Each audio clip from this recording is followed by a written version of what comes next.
আমরা এখানে CnH2n এই যৌগটা আমরা হচ্ছে যে সমাণু সংখ্যা বের করার চেষ্টা করি। তো যে কোনো যৌগতে আমরা মূলত দুই ধরনের সমাণু পাবো, একটা হচ্ছে তোমার মুক্ত শিকল যৌগ পাবো, কিছু কিছু ক্ষেত্রে আমরা চাকরিক যৌগ পাবো। ঠিক আছে, তো আমরা যে কোনো একটা সংখ্যা নিলাম, যে n এর ভ্যালু যদি আমরা 2 নিই, ঠিক আছে, n এর ভ্যালু হচ্ছে আমরা যদি 3 নিই, তাহলে দেখা যাচ্ছে দেখো এখানে হচ্ছে আমরা প্রোপিন পাচ্ছি এবং এখানে একটা চাকরিক যৌগ পাচ্ছি সাইক্লোপ্রোপেন হিসেবে। ঠিক আছে, যদি আমরা n এর ভ্যালু 4 নিই, তাহলে দেখো n এর ভ্যালু আমরা মুক্ত শিকল হিসেবে বিউট 1 ইন পাচ্ছি, এবং এই কার্যকরী মূলকটা আমরা যদি এখানে নিই, তাহলে হচ্ছে আমরা আরেকটা মূলক পাচ্ছি, অর্থাৎ সমাণু পাচ্ছি। ঠিক আছে, তো একই রকম ভাবে আমরা এটা চাকরিক যোগের ক্ষেত্রে এটা আসলে দেখতে পাবো।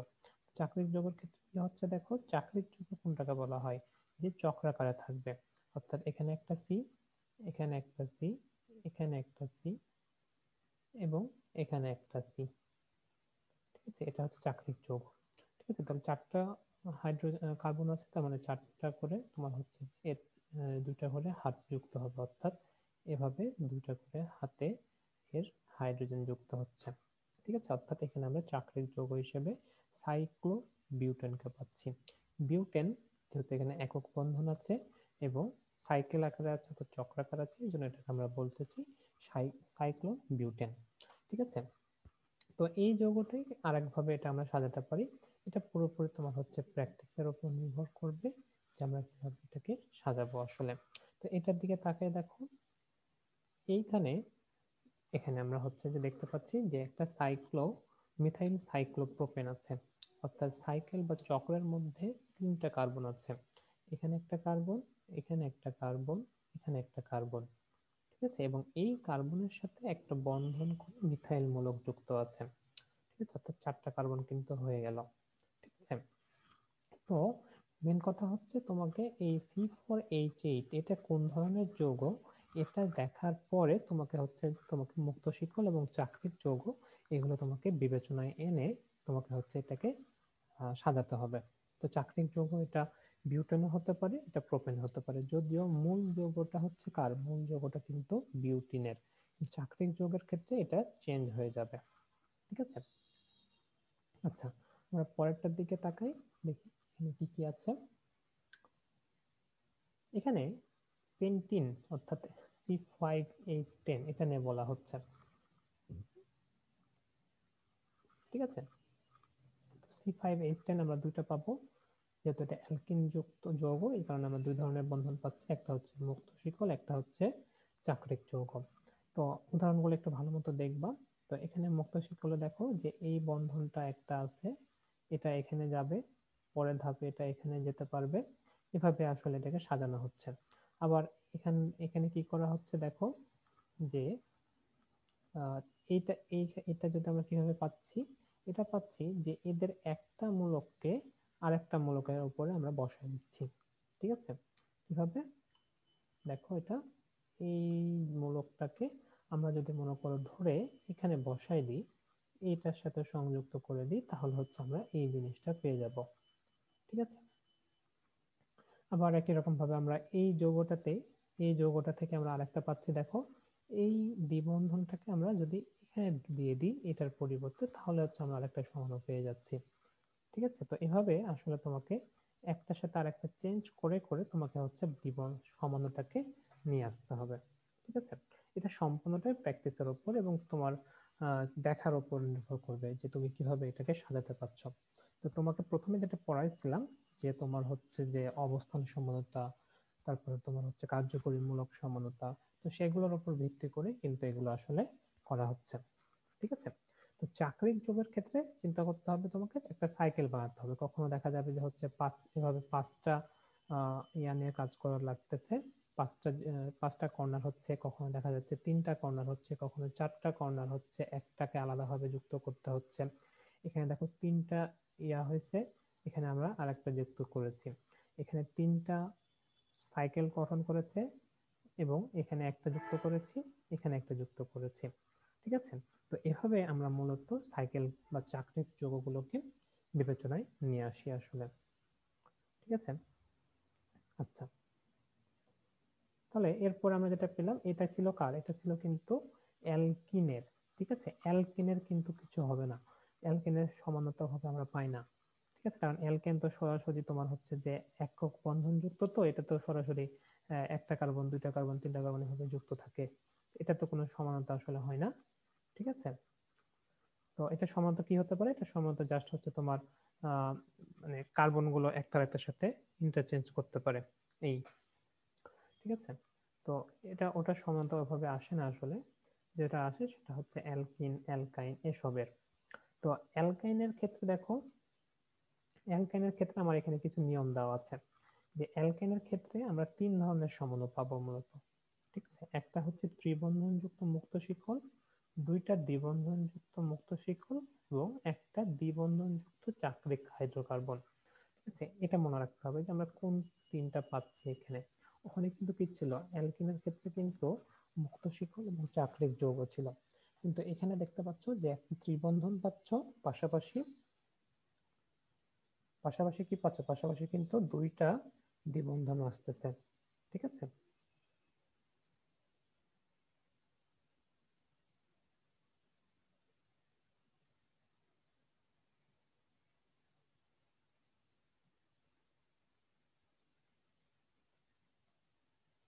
দুইটা দ্বিবন্ধন আসতেছে। ঠিক আছে, তো এখান থেকে আমরা ওইভাবে চিন্তা করব। দেখো এখানে তোমার হচ্ছে CnH2n-2। ঠিক আছে, তাহলে দেখো একটা ত্রিবন্ধন আছে, এই যে একটা ত্রিবন্ধন আছে, এরপরে কি বলেছিলাম, এরপরে দুইটা দ্বিবন্ধন থাকতে পারে, এই যে দুইটা দ্বিবন্ধন আছে। ঠিক আছে, আর কি থাকতে পারে, একটা চাক্রিক যৌগ থাকবে। তাহলে এখানে তোমার হচ্ছে চাক্রিক যৌগটা এরকম আছে, এবং এখানে একটা দ্বিবন্ধন দিয়ে দিয়েছি আমরা। ঠিক আছে, এটা কিভাবে করবা তুমি, এটা তুমি হচ্ছে যেভাবে করতে পারো সেটা হচ্ছে আমি তোমাকে দেখাই কিভাবে করা যায় এই জিনিসটা, বা কিভাবে এটাকে বিবেচনা করতে হবে। তুমি সাইকেল আঁকার জন্য তুমি তিনটা কার্বন, যেহেতু এখানে তুমি তিনটা কার্বন এখানে বসাই দিলা, বসানোর পর তুমি এখানে তিনটা কার্বন দিয়ে দিলা। কার্বন দেওয়ার পর তুমি কি দেবে, এখন হাইড্রোজেন দিবা। তুমি সংকেতের আণবিক সংকেত থেকে তুমি দেখতে পাচ্ছ যে C3H4, অর্থাৎ এখানে একটা হাইড্রোজেন দিলাম, এখানে একটা হাইড্রোজেন দিলাম, এবং এখানে একটা হাইড্রোজেন দিলাম, আরেকটা হাইড্রোজেন দিতে হবে। কোথায় দিব আমরা ওই হাইড্রোজেনটা, আমরা দেখো এখানে কার্বনের কয়টা হাত ব্যবহার হয়েছে, এখানে কিন্তু কার্বনের একটা, দুইটা এবং তিনটা, তার মানে হচ্ছে আমরা এখানে আরেকটা দিয়ে দিই। ঠিক আছে, চারটা হাইড্রোজেন, কার্বনের চারটা হাত পূরণ হয়ে গেল। আরেকটা হাত ফাঁকা থাকলো এই কার্বনের জন্য, তাহলে এখানে আমরা এটাকে অ্যাড করে দিই, এখানে এইটা এইভাবে, এইভাবে আমরা এটাকে দ্বিবন্ধন করে দিলাম। ঠিক আছে, তো এভাবে আমরা হচ্ছে যে এই সাইক্লোপ্রোপিনটাকে পেলাম। ঠিক আছে, প্রোপিন, কারণ কি, কারণ হচ্ছে এখানে দ্বিবন্ধন আছে একটা, এই জন্য এটাকে আমরা বলতেছি প্রোপিন, কিন্তু এটা কিন্তু সাইকেল আকারে আছে, এই জন্য এটাকে নামকরণ করতেছি আমরা সাইক্লোপ্রোপিন। ঠিক আছে, আশা করি জিনিসটা বুঝতে পারছো। আচ্ছা, এরপরে দেখো, এরপরে কিন্তু আমাদের আসছে কি, এরপরে কিন্তু আসছে চার কার্বন বিশিষ্ট, অর্থাৎ C4H6। এটা কিন্তু অ্যালকিন, অ্যালকাইন। ঠিক আছে, তো অ্যালকাইনের ক্ষেত্রে আমরা জানি একটা ত্রিবন্ধন থাকবে, দুইটা দ্বিবন্ধন থাকবে, এবং একটা চাক্রিক যৌগ থাকবে, দ্বিবন্ধন যুক্ত চাক্রিক। ঠিক আছে, এগুলো একটু মনে রাখতে হবে, দ্বিবন্ধন যুক্ত চাক্রিক। কতগুলো সমানো হবে এটা আসলে মুখস্থ করে পারা সম্ভব না। ঠিক আছে, এটা কারণ এটা সম্পূর্ণটাই প্র্যাকটিসের উপর, অনেক সময় দেখা যাবে একটা তুমি করতে পারছো, আসলে চারটা আছে, তুমি হয়তো দেখা যাচ্ছে দুইটা বের করতে পারছো, দুইটা পারতেছো না। ঠিক আছে, তো এটা নিয়ে অত মাথা ব্যথা করার কিছু নাই, এরকম হয় আসলে। ঠিক আছে, আচ্ছা, তবে প্র্যাকটিস করতে করতে জিনিসগুলো তুমি আসলে সবগুলোই বের করতে পারবা আশা করা যায়। তো এখানে দেখো যে ত্রিবন্ধন যুক্ত যেহেতু যৌগ, তো ত্রিবন্ধন একটা এখানে বসালাম প্রথমে, এখানে বসানোর পর আমরা দেখতে পাচ্ছি যে এখানেও আমরা বসাতে পারি ত্রিবন্ধন, ওই জন্য আমরা এখানে এটাকে চেঞ্জ করে ফেললাম। এটা ত্রিবন্ধন আর কোথাও বসানো যায় না, কেন বসানো যায় না, কারণ আমরা যদি এইখানে ত্রিবন্ধন বসাই তাহলে দেখো কি হচ্ছে, এখানে যদি আমরা ত্রিবন্ধনটাকে ট্রান্সফার করে নিয়ে আসি, তাহলে দেখো তখন কিন্তু কার্বন নাম্বার কিন্তু এটা এক হয়ে যাবে, এটা হয়ে যাবে দুই। তা কিন্তু এটা কিন্তু আমরা আগে এটা সলভ করে এসেছি, এটার মতো হয়ে যাচ্ছে। ঠিক আছে, তার মানে কিন্তু আমরা এটাকে আর চেঞ্জ করতে পারবো না। যদি এখানে পাঁচটা কার্বন থাকতো তাহলে হচ্ছে আমরা দুইবার সরাতে পারতাম কার্যকরী মূলকটাকে অবস্থান সমানতার উপর ভিত্তি করে। ঠিক আছে, এখন দ্বিবন্ধন যুক্ত, মানে হচ্ছে আমরা 4টা কার্বন যেহেতু, তাহলে আমরা দ্বিবন্ধন হিসেবে এখানে একটা দ্বিবন্ধন দিলাম, এখানে দ্বিবন্ধন দিলাম।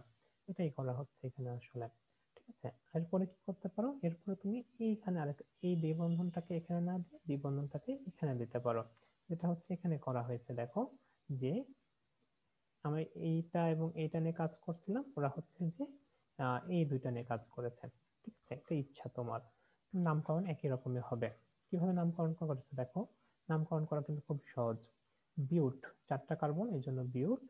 1 নাম্বার কার্বনের দ্বিবন্ধন আছে এবং 3 নাম্বার কার্বনের দ্বিবন্ধন আছে, এই জন্য বিউট 1,3 ডাই ইন। ঠিক আছে। আচ্ছা, এরপরে হচ্ছে একটা দ্বিবন্ধন যুক্ত চাকরিক যৌগ। তাহলে একটা দ্বিবন্ধন যুক্ত চাকরিক যৌগ থাকতে হবে। তাহলে আমরা এখানে কার্বন সংখ্যা কয়টা, কার্বন সংখ্যা 4টা। ঠিক আছে, তাহলে কার্বন সংখ্যা 4টা আমরা এখানে দিয়ে দিলাম। 4টা কার্বন, 4 মাথায় 4টা। এখানে একটা সি, এখানে সি, এখানে সি এবং এখানে সি। ঠিক আছে, এখানে হাইড্রোজেন, এখানে হাইড্রোজেন, এখানে হাইড্রোজেন, এখানে হাইড্রোজেন, এখানে হাইড্রোজেন। 4টা হাইড্রোজেন দিয়ে দিলাম। এখন আমার কয়টা হাইড্রোজেন ছিল, 6টা। তার মানে হচ্ছে আমরা এখানে একটা হাইড্রোজেন দিলাম, এখানে একটা হাইড্রোজেন দিলাম, তার মানে 6টা হাইড্রোজেন হয়ে গেছে। কিন্তু কার্বনের হাত ফাঁকা আছে কোথায়, কার্বনের হাত ফাঁকা আছে কিন্তু এইখানে, এই দুইটা কার্বনের মধ্যে। এই কারণে আমরা এই দুইটা কার্বনের মধ্যে এই দুইটা হাত দিয়ে আমরা হচ্ছে যে এটার হাতটাকে পূরণ করলাম। ঠিক আছে। আচ্ছা, তাহলে একটা আমরা সমাণু বের করে ফেললাম। এখন হচ্ছে এটা কিভাবে বের করব আসলে। তাহলে দ্বিবন্ধন 4টা কার্বন, তাহলে 4টা কার্বনকে আমরা এভাবেও সাজাতে পারি। এখানে একটা কার্বন দিলাম আমরা, মনে করো এখানে একটা কার্বন, এই কার্বন থেকে একটা হাত বের করে আমরা এখানে একটা কার্বন আমরা বসাই দিলাম। এখানে একটা কার্বন আছে, এখানে একটা কার্বন আছে, 4টা কার্বন হয়ে গেছে আমাদের। 4টা কার্বন আমরা 4টা হাইড্রোজেন, এখানে একটা হাইড্রোজেন দিলাম, এখানে একটা হাইড্রোজেন আমরা দিলাম এবং এখানে একটা হাইড্রোজেন দিলাম। ঠিক আছে, কিন্তু এখানে দেখো এই কার্বনের কিন্তু কয়টা হাইড্রোজেন লাগবে, এই কার্বনের কিন্তু 3টা হাইড্রোজেন লাগবে। তার মানে আমাকে 3টা হাইড্রোজেন দিতে হবে। তার মানে আমরা কি করতে পারি, আমরা কিন্তু এই হাইড্রোজেনটা এখন আর দিতে পারবো না। ঠিক আছে, আবার এই হাইড্রোজেনটা আমরা দিতে পারছি না। সরি, আমরা হচ্ছে যে একটু হিসাবে ভুল করতেছিলাম। এখানে হচ্ছে আমাদের একটা কার্বন হাইড্রোজেন দিতে হবে। তাহলে হাইড্রোজেন আমরা মনে করি এখানে 3টা হাইড্রোজেন দিলাম। ঠিক আছে, আমরা হচ্ছে একটু ইয়া করে দেখি, বের হয়ে যাচ্ছে এটা। তাহলে এখানে হচ্ছে আমরা একটা কার্বন দিলাম এবং হাইড্রোজেন 3টা দিলাম। ঠিক আছে, তাহলে আমাদের কয়টা হাইড্রোজেন লাগবে, আমাদের হাইড্রোজেন লাগবে কিন্তু আর একটা। তাহলে আমরা এখানে একটা হাইড্রোজেন দিয়ে দিলাম এই কার্বনের সাথে। ঠিক আছে, তাহলে আমাদের কার্বন 4টা, হাইড্রোজেন 6টা পূরণ হয়ে গেছে। এখন কি করবে, এখন হচ্ছে দ্বিবন্ধন বা ত্রিবন্ধন দিয়ে হাতগুলোকে পূরণ করবা। তো এই কার্বনের দেখো, এই কার্বনের 4টা হাতই পূরণ হয়ে গেছে কিন্তু এখানে, এই কার্বনের 4টা হাতই কিন্তু এখানে পূরণ হয়ে গেছে।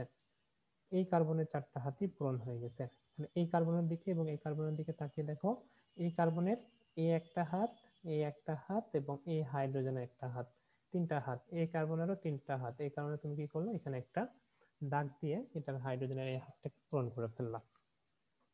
ঠিক আছে, তো এভাবে মূলত আমরা এটাকে পেলাম।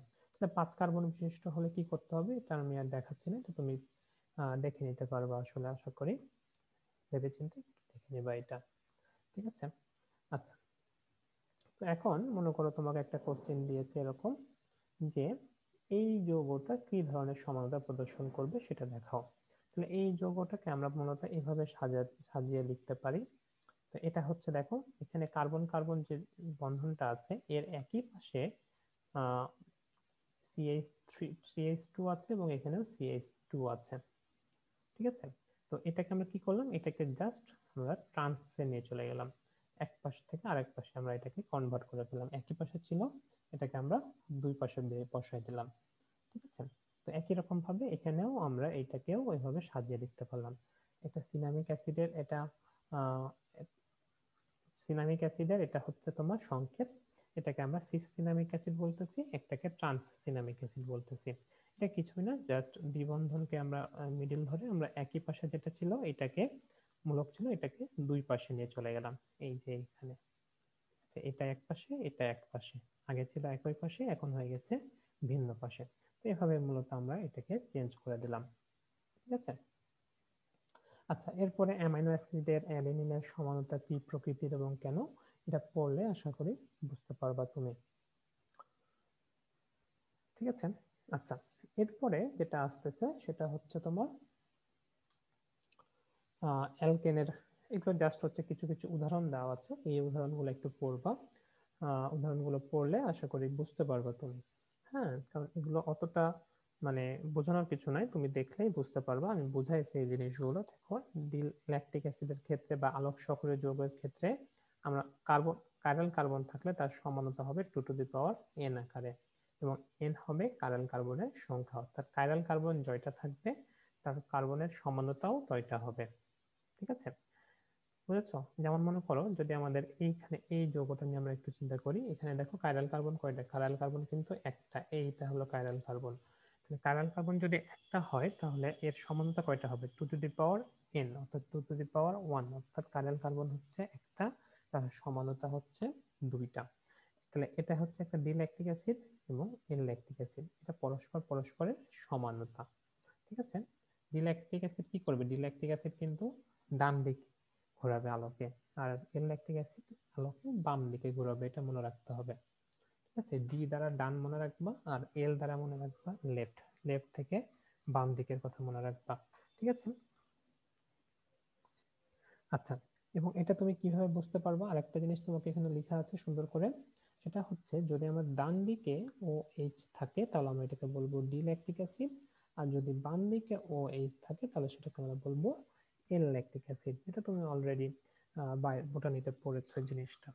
ঠিক আছে। আচ্ছা, এরপর আরেকটা দেওয়া আছে, সেটা হচ্ছে এই যৌগটার সমানতা কি হবে, এইটার সমানতা কি হবে, এটার সমানতা আমরা জাস্ট এভাবে বসিয়ে দিতে পারবো। আসলে কাইরাল কার্বন কোনটা, এইটা কিন্তু কাইরাল কার্বন।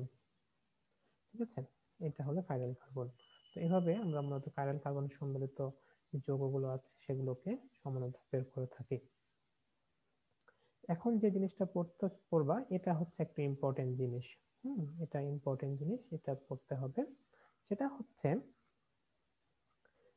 অনেক সময় দেখা যাবে যে হচ্ছে যে এই টাইপের কিছু জিনিস যৌগ পাবা, মানে আণবিক সংকেত পাবা। ঠিক আছে, তো এটার উপর ভিত্তি করে আমরা চার ধরনের আমরা হচ্ছে যে এখানে পাই,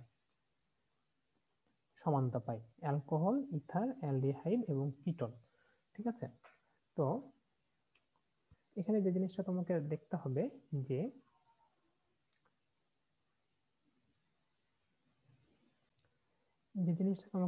হবে যে সেটা হচ্ছে এরকম, যে এই যে CXHY, ঠিক আছে, এই জিনিসটা যদি অ্যালকেন টাইপ হয়, অর্থাৎ মনে করো অ্যালকেনের কি হয়, অ্যালকেনের তোমার হচ্ছে এরকম,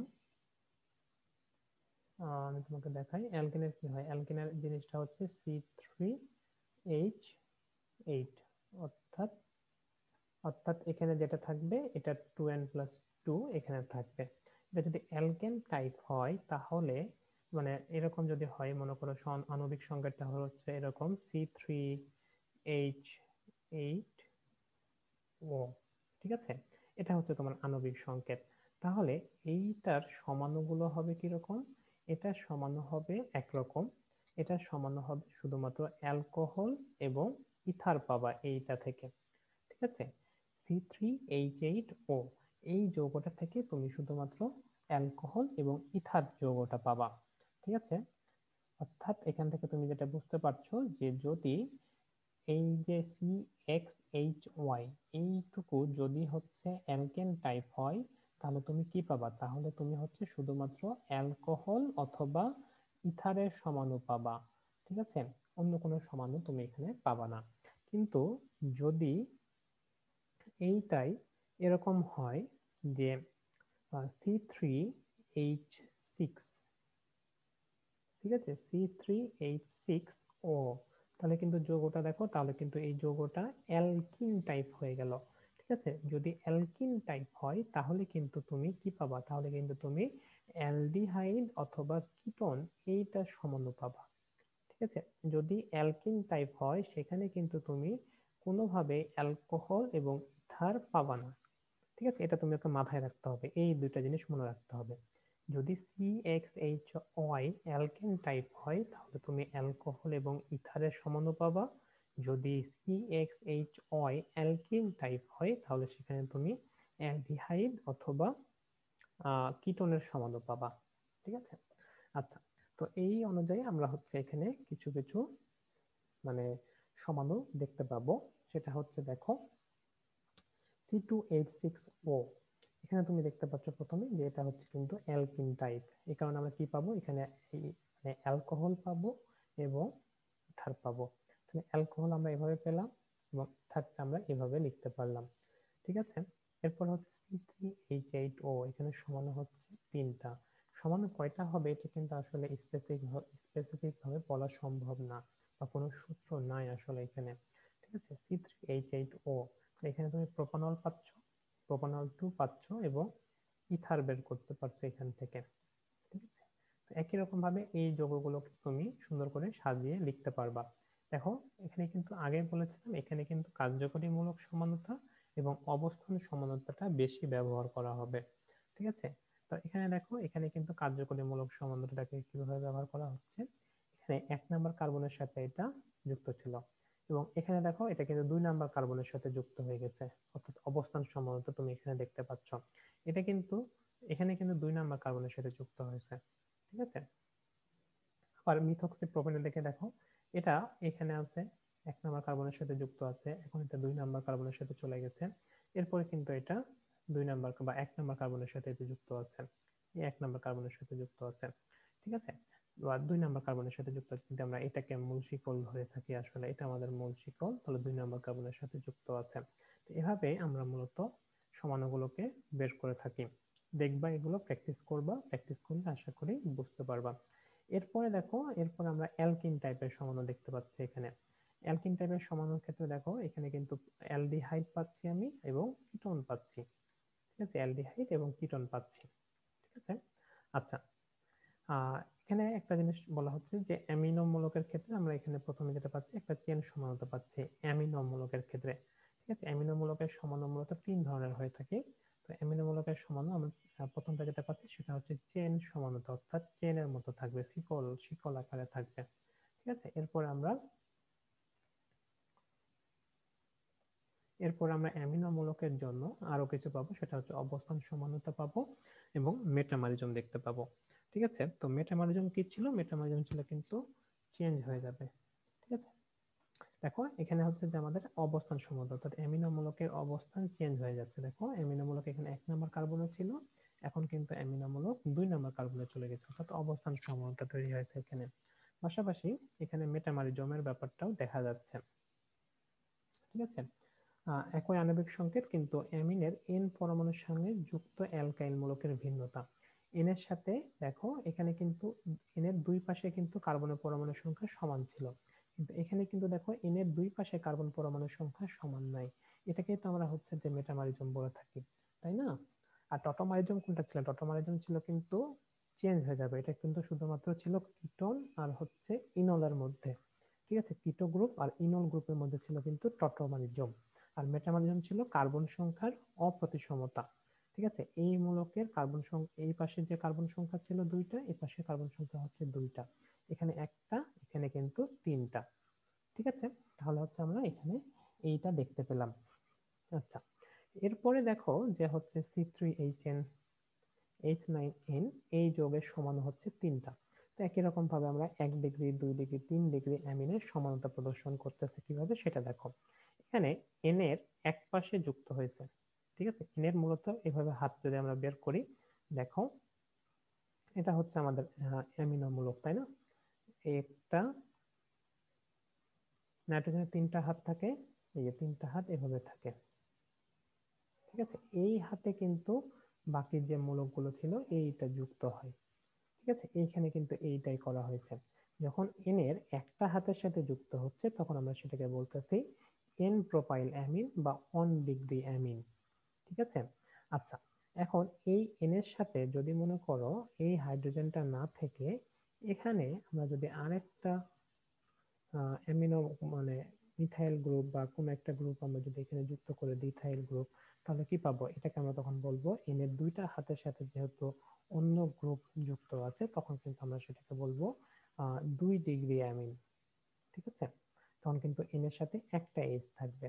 ঠিক আছে, আচ্ছা পরবর্তীতে যদি মনে করো এইটা হয় যে এখানে আমরা হচ্ছে যে আরেকটা কার্বন মূলক নিয়ে আসলাম, অর্থাৎ আরেকটা কার্বনের যৌগমূলক হিসেবে যুক্ত করলাম, তাহলে এটাকে আমরা তখন বলবো 3 ডিগ্রি অ্যামিন। ঠিক আছে, তো এভাবেই মূলত 1 ডিগ্রি, 2 ডিগ্রি এবং 3 ডিগ্রি অ্যামিন পাওয়া যায়। ঠিক আছে, একটা প্রথমটা হচ্ছে প্রাইমারি, 2 নম্বরটা হচ্ছে সেকেন্ডারি, 3 নম্বরটা হচ্ছে টার্সিয়ারি বলা হয় এটাকে, বা এটাকে কি বলা হয় আমার ঠিক আসলে মনে আসতেছে না, তো এটাকে 3 ডিগ্রি অ্যামিন হিসেবে চিনে থাকবা। ঠিক আছে, আচ্ছা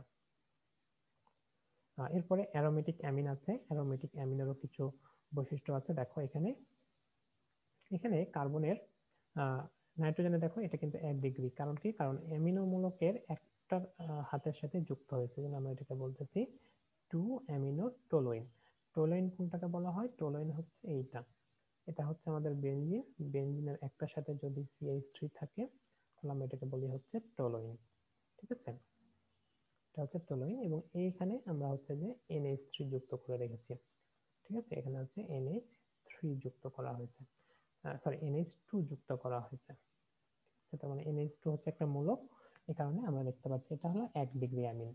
ঠিক আছে, আচ্ছা এখানে দেখো এখানে কিন্তু আমরা এন এর আরেকটা জিনিস তোমাকে দেখাই, সেটা হচ্ছে এখানে আরেকটা জিনিস বলা আছে, সেটা হচ্ছে এরকম, সেটা হচ্ছে এরকম, দেখো আমরা মূলত যেহেতু এটা টোলুইন, এইটা টোলুইন, তার মানে হচ্ছে এইটুকু কিন্তু আমাদের মূল যৌগ। ঠিক আছে, এখন মূল যৌগের সাথে মূল যৌগের এই কার্বন যেটা আছে, এইটা হচ্ছে আমাদের 1 নাম্বার কার্বন। ঠিক আছে, এবং এখানে যে কার্বনটা আছে এইখানে, এটা কিন্তু হচ্ছে 2 নাম্বার কার্বন। ঠিক আছে, এইটা এইটা হচ্ছে 2 নাম্বার কার্বন। ঠিক আছে, এটা হলো 2 নাম্বার কার্বন, কারণ আমি যে কোনো এক দিক থেকে গণনা করতে হবে, এই দিক থেকে আমরা যদি কাউন্ট করি তাহলে কিন্তু এটা 2 নাম্বার কার্বন হচ্ছে। ঠিক আছে, এবং দেখো 2 নাম্বার কার্বনে কিন্তু এই অ্যামিনো মূলকটা যুক্ত আছে, এই জন্য আমরা এটাকে বলতেছি 2 অ্যামিনো টোলুইন। ঠিক আছে, এবং যেহেতু কার্বনের অ্যামিনো মূলকের 1 ডিগ্রির সাথে যুক্ত আছে, এই জন্য এটাকে বলতেছি 1 ডিগ্রি।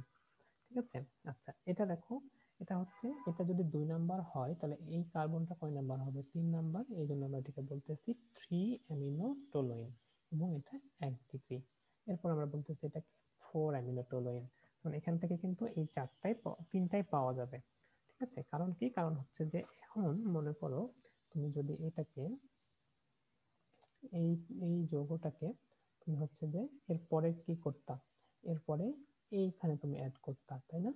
এখানে অ্যাড করলে কি হতো, তখন কিন্তু এই বাম দিক থেকে কাউন্ট করলে এটা কিন্তু 2 নাম্বারে 3 নাম্বারে চলে যেত, যেটা তুমি অলরেডি এখানে লিখে রেখেছো, তার মানে এটা কিন্তু আর তখন সমানতা হতো না, এটা আর ওইটা কিন্তু এক হয়ে যেত।